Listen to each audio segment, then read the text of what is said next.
ದೇಶದಲ್ಲಿ ಚಿನ್ನದ ದರ ಏರಿಕೆಯಾಗಿದೆ. ಇದರ ಬೆನ್ನಿಗೆ ಸರಣಿ ಬೆಲೆ ಏರಿಕೆಯ ಮುನ್ಸೂಚನೆಯೂ ಕೂಡ ಕಾಣ್ತಾ ಇದೆ. ಇದರ ಬೆನ್ನಲ್ಲೇ ಈಗ ಮಹತ್ವದ ಕೇಂದ್ರ ಸಚಿವ ಸಂಪುಟ ಸಭೆ ಬೆಳಗ್ಗೆ 11 ಗಂಟೆಗೆ ಕುತೂಹಲಕ್ಕೆ ಕಾರಣ ಆಗ್ತಾ ಇದೆ. ಏನ್ ನಿರ್ಧಾರ ತೆಗೆದುಕೊಳ್ಳಲಾಗುತ್ತೆ ಅಂತ. ಇಷ್ಟು ದಿನ ಮನವಿ ರೂಪದಲ್ಲಿದ್ದಂಥ ಪ್ರಧಾನಿಯವರ ಮಾತು ಆದೇಶದ ರೂಪಕ್ಕೆ ಪರಿವರ್ತನೆಯಾಗತ್ತಾ ಅಂತ ಪ್ರಶ್ನೆ. ಮನವಿ ರೂಪದಲ್ಲಿತ್ತು, ವರ್ಕ್ ಫ್ರಮ್ ಹೋಮ್ ಮಾಡ್ರಿ ಅಂತ. ಅದೀಗ ಆದೇಶ ಆಗಿಬಿಟ್ರೆ, ಚಿನ್ನ ಖರೀದಿಯ ವಿಚಾರ ಮನವಿ ರೂಪದಲ್ಲಿತ್ತು, ಈಗ ಅದಕ್ಕೆ ಟ್ಯಾಕ್ಸ್ ಜಾಸ್ತಿ ಮಾಡಿದ್ರು. ಪೆಟ್ರೋಲ್ ಬಳಕೆಯ ವಿಚಾರ ಮನವಿ ರೂಪದಲ್ಲಿದೆ. ಈ ಹಂತದವರೆಗೂ ಕೂಡ ಪೆಟ್ರೋಲ್ ಬಳಕೆ ಕಡಿಮೆ ಮಾಡಿ ಇನ್ನು ಅದು ಆದೇಶ ಆಗಿಬಿಟ್ರೆ, ಅಂದ್ರೆ ಪೆಟ್ರೋಲ್ನ ರೇಷನಿಂಗ್ ವ್ಯವಸ್ಥೆ ಜಾರಿ ಆಯಿತು ಅಂತ ಅನ್ಕೊಳ್ಳೋಣ. ಬೇರೆ ದೇಶದ ರೀತಿಯಲ್ಲಿ, ಬೇರೆ ಬೇರೆ ದೇಶಗಳ ರೀತಿಯಲ್ಲಿ ದರ ಏರಿಕೆ. ಅಮೆರಿಕಾದಂಥ ದೇಶದಲ್ಲೇ ಆಯಿಲ್ ಪ್ರೊಡ್ಯೂಸ್ ಮಾಡುವಂಥ ಅಮೆರಿಕ 40ರಿಂದ 50% ಜಾಸ್ತಿ ಮಾಡಿಕೊಂಡಿದೆ ಪೆಟ್ರೋಲ್ ಡೀಸೆಲ್ನ ದರವನ್ನು. ಅಂಥದ್ದೇನಾದರೂ ಭಾರತದಲ್ಲೂ ಕೂಡ ಆಗತ್ತಾ? ಆದರೆ ಇನ್ಫ್ಲೇಷನ್ ಜಾಸ್ತಿ ಆಗುತ್ತೆ, ಹಣದುಬ್ಬರ ಜಾಸ್ತಿ ಆಗುತ್ತೆ. ನಾವು ದಿನ ಬಳಕೆಯ ವಸ್ತುಗಳು ಏನಿದಾವೆ ಅದು ಎಲ್ಲದರ ದರವೂ ಕೂಡ ಜಾಸ್ತಿ ಆಗುತ್ತೆ. ನೀವು ಡೀಸೆಲ್ ರೇಟ್ ಜಾಸ್ತಿ ಆಯಿತು ಅಂತಂದ್ರೆ ಸರಕು ಸಾಗಾಣೆಯ ದರ ಜಾಸ್ತಿ ಆಯಿತು, ಅದರ ಇಮಿಡಿಯೇಟ್ ಎಫೆಕ್ಟ್ ಎಲ್ಲದರ ಮೇಲೂ ಕೂಡ ಬೀಳುತ್ತೆ. ಸೊ ಈಗ ಕುತೂಹಲ ಇರೋದು ಕ್ಯಾಬಿನೆಟ್ ಮೀಟಿಂಗ್ನ ಬಗ್ಗೆ ಮಾತನಾಡೋಣ. ನಮ್ಮ ಪೆನಲ್ ಅಲ್ಲಿ ಶರವಣ ಅವರಿದ್ದಾರೆ. ನಾನು ಆಗ್ಲೇ ಅವ್ರನ್ನ ಮಾತನಾಡಿಸ್ತಾ ಇದ್ದೆ. ಶರವಣ ಅವರೇ, 1275 ರೂಪಾಯಿ ಪರ್ ಗ್ರಾಮ್ ಆಭರಣ ಚಿನ್ನ ಜಾಸ್ತಿ ಆಗಿದೆ. ಇದರ ಪರಿಣಾಮ ಖರೀದಿಯ ಮೇಲೆ ಆಗಬಹುದು. ನಿಮ್ಮ ಉದ್ಯಮದ ಮೇಲೆ ಏನು ಪರಿಣಾಮ ಬೀರುತ್ತೆ? ಅಕ್ಕಸಾಲಿಗರಿಂದ ಹಿಡಿದು ಮಾರ್ಕೆಟಿಂಗ್ ಪ್ರತಿನಿಧಿಯವರೆಗೆ ದೊಡ್ಡ ಉದ್ಯಮ ನಿಮ್ಮದು. ಎಷ್ಟರ ಮಟ್ಟಿಗೆ ಎಫೆಕ್ಟ್ ಆಗುತ್ತೆ ಇದು ಅಂತ?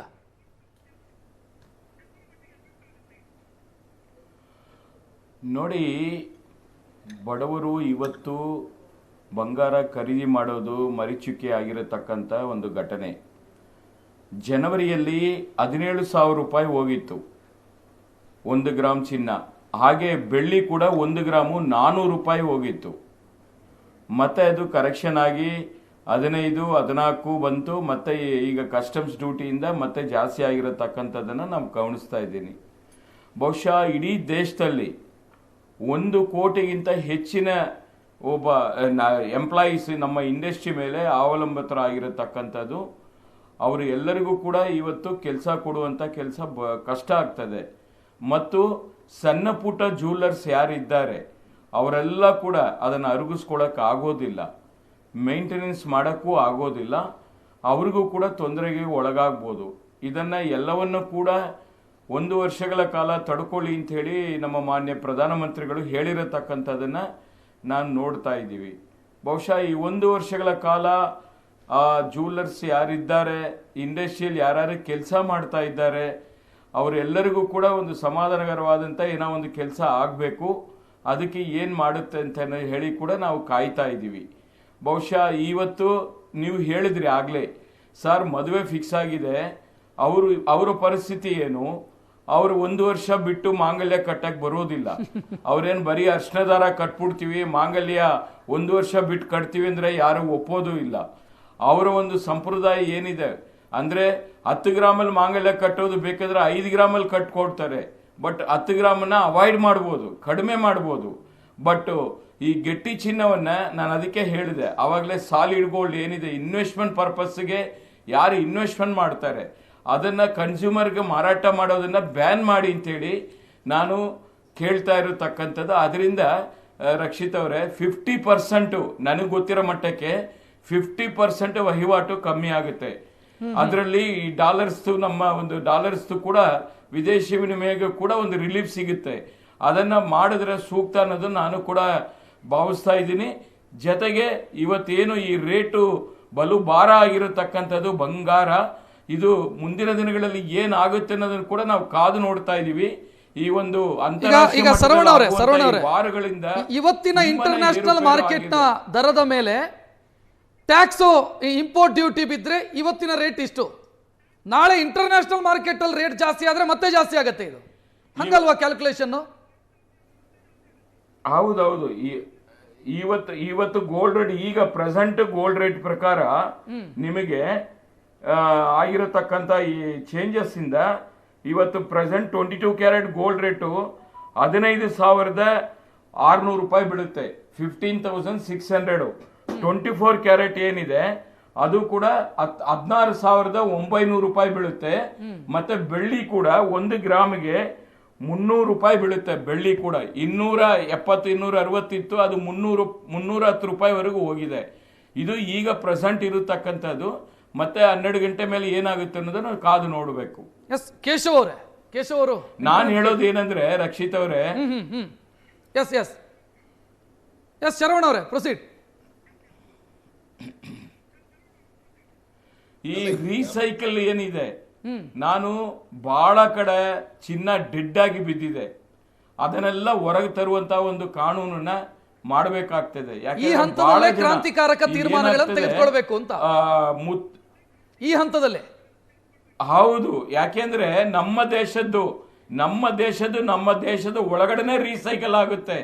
ಆಭರಣ ಖರೀದಿಗೆ ಬಂದಾಗ ಈಗ ಅಜ್ಜಂದ್ರು ಕೊಟ್ಟಿರೋದು, ಅವ್ರ ಹಿಂದೆ ಇನ್ವೆಸ್ಟ್ಮೆಂಟ್ ಮಾಡಿರೋದು, ಬೇಡದಿರತಕ್ಕಂಥದ್ದು ಬಹಳ ಇರುತ್ತೆ.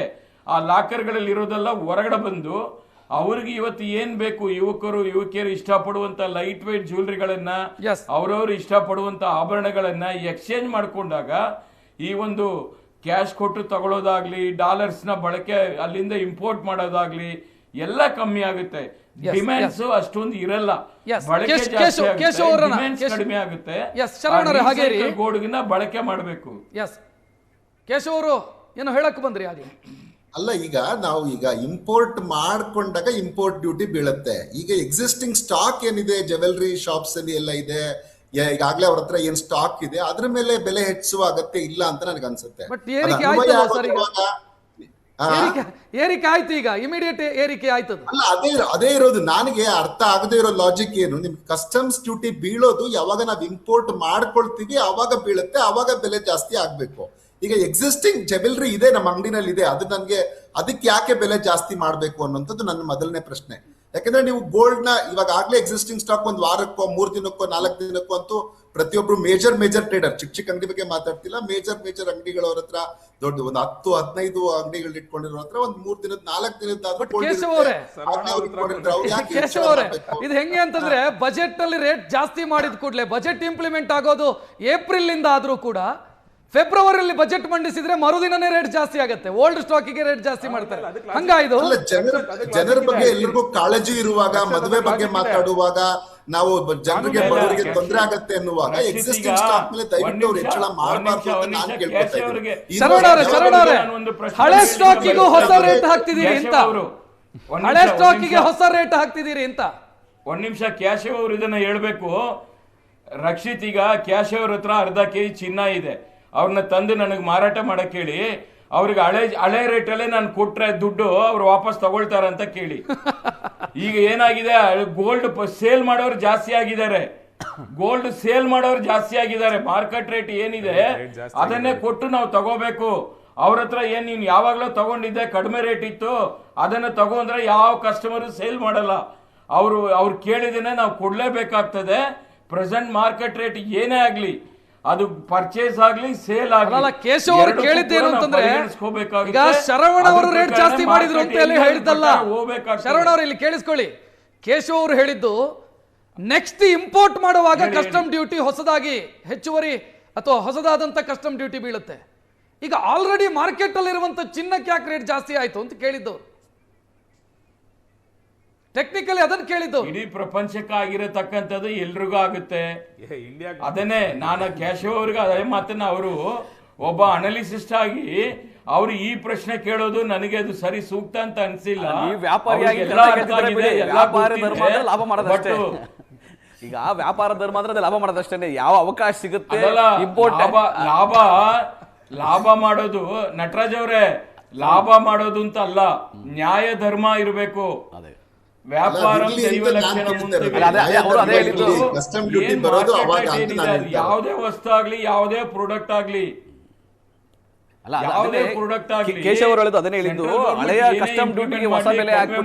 ಕಡಿಮೆ ಮಾಡಬೇಕು, ಜಾಸ್ತಿ ಮಾಡಿದ್ರು ಜಾಸ್ತಿ ಮಾಡಬೇಕು. ಅವ್ರು ಏನ್ ಇಂಪ್ಲಿಮೆಂಟ್ ಮಾಡ್ತಾರೋ ಅದನ್ನ ಪಾಲನೆ ಮಾಡಬೇಕು. ಶರವಣ ಅವರೇ ಒಂದ್ ನಿಮಿಷ, ಕೇಶವ್ ಅವರೇ ಅವ್ರು ಹೇಳಿದ್ದನ್ನ ಅರ್ಥ ಮಾಡ್ಕೊಡ್ರಿ ಅಂತ ನಾನು ಭಾವಿಸ್ತೀನಿ. ಈಗ ನಾನು ಕೊಂಡೋಗಿ ಚಿನ್ನ ಮಾರಿದ್ರು ಕೂಡ ಅದೇ ರೇಟ್ ಕೊಡ್ತಾರೆ ಅಂತ, ಸೇಲ್ ಮಾಡಿದ್ರು ಹೊಸ ರೇಟೇ ಕೊಡಬೇಕು. ಅಲ್ಲ, ಹೊಸ ಹಳೆ ರೇಟಲ್ಲಿ rate ಖರೀದಿ ನಲ್ಲಿ- ಮಾಡೋದಕ್ಕೆ ಬರಲ್ಲ ಅಂತ. ಅಲ್ಲ, ಯಾಕೆ ಹಳೆ ಗೋಲ್ಡ್ಗೆ ನೀವು ಅದೇ ರೇಟ್ ಕೊಡ್ಬೇಕು ಅಂತಂದ್ರೆ 20-30% ಮಾತ್ರ ಹಳೆ ಗೋಲ್ಡ್ ಬರ್ತಾ ಇರೋದು ಸ್ಟಾಟಿಸ್ಟಿಕ್ಸ್ ಪ್ರಕಾರನು ಮಾರ್ಕೆಟ್ಗೆ ವಾಪಸ್ಸು. ಹೊಸದ್ ಹೆಚ್ಚು ಮಾಡಿದ್ರೆ 70% ಲಾಭ ಆಗುತ್ತೆ ಅನ್ನುವಂಥದ್ದು ಮಾರುಕಟ್ಟೆಯ ನಿಯಮ. ಅದನ್ನ ಮಾಡ್ತಿದ್ದಾರೆ ಅಷ್ಟೇ. ಇದು ಕಸ್ಟಮ್ಸ್ ಡ್ಯೂಟಿ ಅನ್ವಯ ಆಗ್ತಿರೋದು ಇವತ್ತಿಂದ. ಎಕ್ಸಿಸ್ಟಿಂಗ್ ಸ್ಟಾಕ್ ಮೇಲೆ ಅದು ಹೆಚ್ಚು ಮಾಡೋದು ನ್ಯಾಯ ಧರ್ಮ ಅಲ್ಲ ಅನ್ನುವಂಥದ್ದು ನನಗೆ ತಿಳುವಳಿಕೆ ಇರುವಂಥದ್ದು. ಬಟ್ ಏನಂದ್ರೆ ಈಗ ನೋಡಿ, ಇನ್ವೆಸ್ಟರ್ಸ್ ನ ಬೇರೆ ಕಡೆಗೆ ಗೋಲ್ಡ್ ETF ಕಡೆಗೆ, ಡಿಜಿಟಲ್ ಗೋಲ್ಡ್ ಕಡೆಗೆ ಶಿಫ್ಟ್ ಮಾಡುವಂಥದ್ದು ಒಳ್ಳೆ ಕ್ರಮನೇ. ಆಮೇಲೆ ಈಗ ನಾವು ಸದ್ಯಕ್ಕೆ ಅನಿವಾರ್ಯ ಅಲ್ಲ ಅಂದ್ರೆ ಪೋಸ್ಟ್ಪೋನ್ ಮಾಡಿ ಜನ ಇವಾಗ, ಯಾಕಂದ್ರೆ ಎಲ್ಲರೂ ಬೇರೆ ಬೇರೆ ತರ ಯೋಚನೆ ಮಾಡ್ತಾರೆ. ಕಸ್ಟಮ್ಸ್ ಡ್ಯೂಟಿ ಅಲ್ಲಿ ಹೆಚ್ಚಾಗಿರುತ್ತೆ, ಆದ್ರೆ ಇಲ್ಲಿ ಅಂಗಡಿನಲ್ಲಿ ಇವತ್ತೇ ಹೆಚ್ಚಾಗೋಗ್ಬಿಟ್ಟಿರುತ್ತೆ. ಆದ್ರೆ ಕಡಿಮೆ ಆದ್ರೆ ಇವತ್ತು ಕಡಿಮೆ ಆಗಲ್ಲ, ನಾಳೆ ಕಡಿಮೆ ಆಗುತ್ತೆ. ಸೊ ಇವೆಲ್ಲ ಕಾರಣಕ್ಕಾಗಿ ಒಂದಷ್ಟು ದಿನ ಪೋಸ್ಟ್ಪೋನ್ ಮಾಡಿ, ಅಗತ್ಯ ಇಲ್ಲದೆ ಇದ್ರೆ, ಮದುವೆ ಇಂಥ ಕಾರ್ಯಕ್ರಮಗಳು ಇಲ್ಲದೆ ಇದ್ರೆ ಜೆವೆಲ್ರಿ ಪರ್ಚೇಸಸ್ ಪೋಸ್ಟ್ಪೋನ್ ಮಾಡಿ, ಅದು ಒಳ್ಳೇದಾಗತ್ತೆ ಅನ್ನುವಂಥದ್ದನ್ನ ನಾನು ಅರ್ಥ ಮಾಡ್ಕೊಂಡು ಮೋಹನ್ ವಿಶ್ವ ಅವರನ್ನ ಆಡ್ ಮಾಡ್ತೀನಿ ಇದಕ್ಕೆ. ಶರವಣ ಅವರು ಅದನ್ನು ಪ್ರಸ್ತಾಪ ಮಾಡಿದರು. ಕ್ರಾಂತಿಕಾರಕ ನಿರ್ಧಾರಗಳನ್ನು ತೆಗೆದುಕೊಳ್ಳೋದಕ್ಕೆ ಅವಕಾಶ ಇದೆ ಸರ್ಕಾರಕ್ಕೆ. ಗೋಲ್ಡ್ ರೀಸೈಕ್ಲಿಂಗ್ ಬಗ್ಗೆ ಮಾತನಾಡಿದರು ಅವರು. ಇಲ್ಲಿ ಭಾರತದಲ್ಲಿ ಗೋಲ್ಡ್ ಯಾವ ಪ್ರಮಾಣದಲ್ಲಿ ಇದೆ ಅಂತಂದರೆ, ಒಂದೊಂದು ಮನೆಯಲ್ಲಿ ಇರುವಂಥ ಗೋಲ್ಡು ಅದನ್ನು ರೀಸೈಕ್ಲಿಂಗ್ ಮಾಡುವುದಂಥ ಅವಕಾಶಗಳನ್ನು ಸೃಷ್ಟಿ ಮಾಡಬಹುದು. ಈ ಕ್ರಾಂತಿಕಾರಕ ನಿರ್ಧಾರಗಳನ್ನು ಮಾಡಬೇಕು ಅಂತಂದರೆ ಇಂದಿರಾ ಗಾಂಧಿ ಅವರ ರೀತಿಯಲ್ಲಿ ನಿರ್ಧಾರ ತೆಗೆದುಕೊಳ್ಬೇಕು. ಅದಾಗತ್ತಾ ಅಂತ ಪ್ರಶ್ನೆ ಇರೋದಿಲ್ಲ. ಇಂದಿರಾ ಗಾಂಧಿ ಅವರು ಮಾಡಿದ ರೀತಿಯ ನಿರ್ಧಾರಗಳನ್ನು ತೆಗೆದುಕೊಳ್ಬೇಕು. ಬ್ಯಾಂಕ್ಗಳ ಖಾಸಗೀಕರಣ ಮಾಡಿದರು, ಇದು ಲ್ಯಾಂಡ್ ರಿಫಾರ್ಮ್ ಮಾಡಿದರು. ಈ ರೀತಿಯ ನಿರ್ಧಾರಗಳನ್ನು ತೆಗೆದುಕೊಳ್ಳೋ ಹಂತ ಇದು ಅಂತ ಸಾಧ್ಯನಾ? ಸರ್ಕಾರಕ್ಕೆ ಅವಕಾಶ ಇದೆಯಲ್ಲ ಅಂತ. ಅಲ್ಲ, ಇಂದಿರಾ ಗಾಂಧಿ ಆತರ ಕ್ರಾಂತಿಕಾರಕ ನಿರ್ಧಾರ ತಗೊಂಡಿದ್ರೆ 1991ರಲ್ಲಿ ಎಲೆಕ್ಷನ್ ಬಿಟ್ಬಿಡಿ. ಅಲ್ಲ ಅಡ್ಮಿನಿಸ್ಟ್ರೇಷನ್ ರಕ್ಷತ್ ಉತ್ತರ ಕೊಡೋದಕ್ಕೆ ಟೈಮ್ ಕೊಡಿ ರಕ್ಷತ್. ನಾನು ಅಡ್ಮಿನಿಸ್ಟ್ರೇಷನ್ ಹೇಳ್ತಾ ಇರೋದು, ಇಂದಿರಾ ಗಾಂಧಿ ಅವರು ತಗೊಂಡಂತ ನಿರ್ಧಾರಗಳು ಕ್ರಾಂತಿಕಾರಕವಾಗಿದ್ರೆ ಬರೀ 20 ವರ್ಷಕ್ಕೆ 91ರಲ್ಲಿ ನಮ್ಮಲ್ಲಿದ್ದ ಚಿನ್ನ ತಗೊಂಡೋಗಿ ಅಡ ಇಟ್ಬಿಟ್ಟು ಲಂಡನ್ ಬ್ಯಾಂಕ್ ಅಲ್ಲಿ ಸಾಲ ತಂದು ದೇಶ ನಡೆಸೋ ಪರಿಸ್ಥಿತಿ ಬರ್ತಾನೆ ಇರಲಿಲ್ಲ.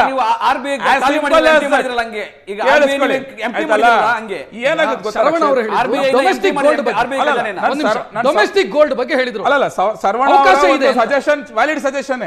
ನಾನು ಒಬ್ಬ ಚಾರ್ಟರ್ಡ್ ಅಕೌಂಟೆಂಟ್ ಆಗಿ, ಎಕನಾಮಿಸ್ಟ್ ಆಗಿ ನನಗೂ ಇದೆ ಆತರ ಮಾಡಬೇಕು ಒಳ್ಳೆ ನಿರ್ಧಾರ ತಗೋಬೇಕು ಅಂತ. ಬಟ್ ನಮ್ ದೇಶದ ಸಮಸ್ಯೆ ಏನ್ ಗೊತ್ತಾ? ನಮ್ಮ ಈ ಕಾಂಗ್ರೆಸ್ ಪಕ್ಷ ಅದರ ಮಿತ್ರ ಪಕ್ಷಗಳ ರಾಜಕೀಯ. ಒಂದ್ ನಿಮಿಷ ಇರ್ರಿ, 99 ಎಲೆಕ್ಷನ್ ತಗೊಂಡ್ರೆ ಯೂಸ್ಲೆಸ್ ರಾಹುಲ್ ಗಾಂಧಿ ನಿಮ್ ಪಕ್ಷದ ಅಧ್ಯಕ್ಷ,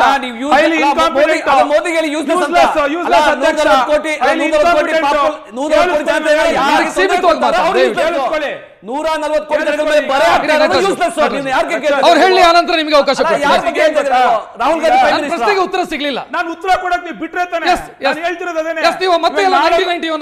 ನಾಳೆ ಬೆಳಗ್ಗೆ ಪಾಲಿಸಿ, ಒಂದ್ ನಿಮಿಷ, ನಾಳೆ ಬೆಳಗ್ಗೆ ಪಾಲಿಸಿ ರೋಲ್ ಔಟ್ ಮಾಡಿದ ತಕ್ಷಣ ಏನಂತಾರೆ ಗೊತ್ತಾ? ಓ ನೋಡಿ, ಮೋದಿ ಮನೆಯಲ್ಲಿರೋ ಬಡವ್ರ ಚಿನ್ನನೆಲ್ಲ ಲೆಕ್ಕ ಕುತ್ಕೊಂಡ್ಬಿಟ್ರು, ಇನ್ಕಮ್ ಟ್ಯಾಕ್ಸ್ ಅವ್ರ ಬರ್ತಾರೆ, ರೈಡ್ ಮಾಡ್ತಾರೆ ಅಂತ ಇವರೇ ಶುರು ಮಾಡ್ತಾರೆ. ನಾಳೆ ಬೆಳಗ್ಗೆ ಇವರೇ ಶುರು ಮಾಡ್ತಾರೆ. ರಾಜಕಾರಣ ಬಿಟ್ಟು ಬೇರೆ ಏನ್ ಮಾಡ್ತಾರೆ ಹೇಳಿ ಇವರು? ಇವ್ರಿಗೆ ಏನಿಲ್ಲ, ಪಾಲಿಸಿ ಮಾಡ್ಲಿ, ರಾಜಕಾರಣ ಮಾಡೋದು.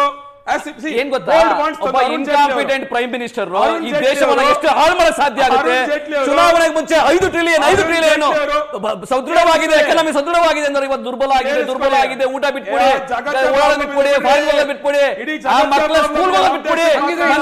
ಜವಾಹರ್ಲಾಲ್ ನೆಹರು ಅಲ್ಲ ದುರ್ಬಲ ಪ್ರಧಾನಮಂತ್ರಿ ಪ್ರಧಾನಮಂತ್ರಿ ಬಗ್ಗೆ ನಮ್ಮ ಜವಾಹರ್ಲಾಲ್ ನೆಹರು, ಇಂದಿರಾ ಗಾಂಧಿ ಅವರು ದುರ್ಬಲ ಪ್ರಧಾನಿಗಳಾಗಿದೆ. ಕೇಳಿ, ಇವತ್ತು 16.5 ಲಕ್ಷ ಕೋಟಿ ರೂಪಾಯಿ ಸಾಲನ ಸಾಲ ಮನ್ನಾ ಮಾಡಿದಿರಿ. ಕೆಲವು ಉದ್ಯಮಿಗಳಿಗೆ $171 ಬಿಲಿಯನ್ ಸಾಲ ಮನ್ನಾ ಮಾಡಿದಿರಿ. ಬ್ರೇಕ್ನ ಸಮಯ, ಬ್ರೇಕ್ನ ನಂತರ ಕಾರ್ಯಕ್ರಮ ಮುಂದುವರಿಯುತ್ತೆ.